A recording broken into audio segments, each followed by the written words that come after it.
Thomas the Tank Engine was feeling bright and cheerful. It was a splendid day. Good morning.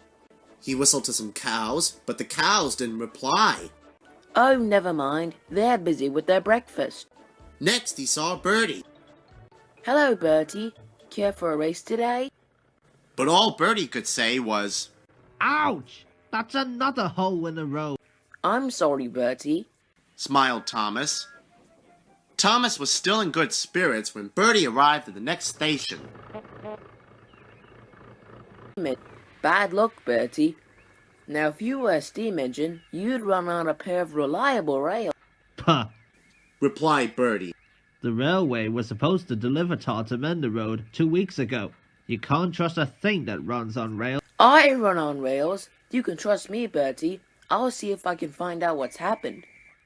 And Thomas puffed away towards the big station.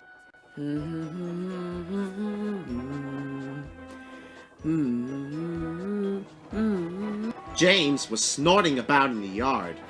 It's too bad. Percy goes to work at the harbour and I do his job. Here, there, and everywhere. Take that! Oh! Just you wait and we'll show you! Not for...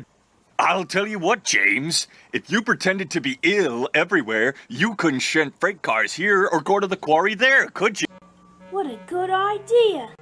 Look, here comes Thomas. I'll stop pretending. Thomas was sorry to see the engines looking miserable. Cheer up, you two. It's a beautiful day. Yes, Grunted Gordon. but not for James.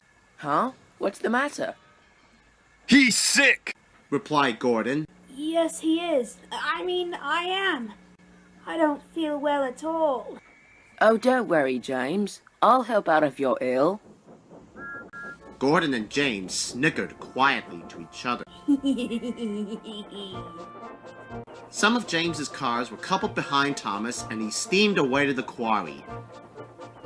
The cars were still cross. We couldn't pay James back for bumping us, so we'll play tricks on Thomas instead. One engine is as good as another. But Thomas didn't hear them. He collected all the stone from the quarry and then set off back to the junction, said Thomas kindly.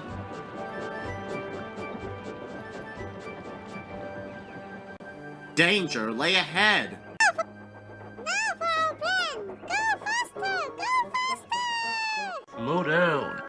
Called Thomas's driver and applied the brakes.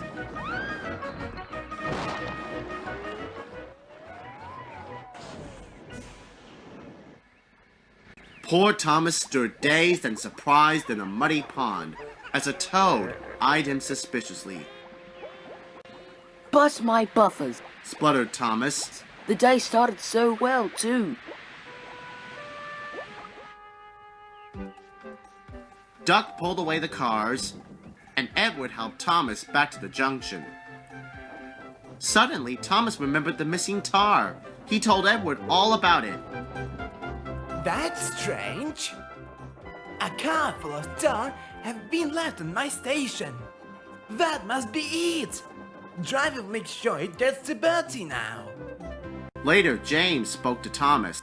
I'm sorry about your accident. And so is Gordon. We didn't mean to get you into trouble. No, indeed. A mere misunderstanding, Thomas. All's well that ends well. Just then, Bertie arrived. He looked much more cheerful. My road's being mended now. I am glad, Bertie. Thanks for all you did. Added Bertie. Now I know I can trust an engine, especially if his name is Thomas. Gordon and James puffed silently away to the shed. But Thomas still had come. Well, well, well. What a day for surprises.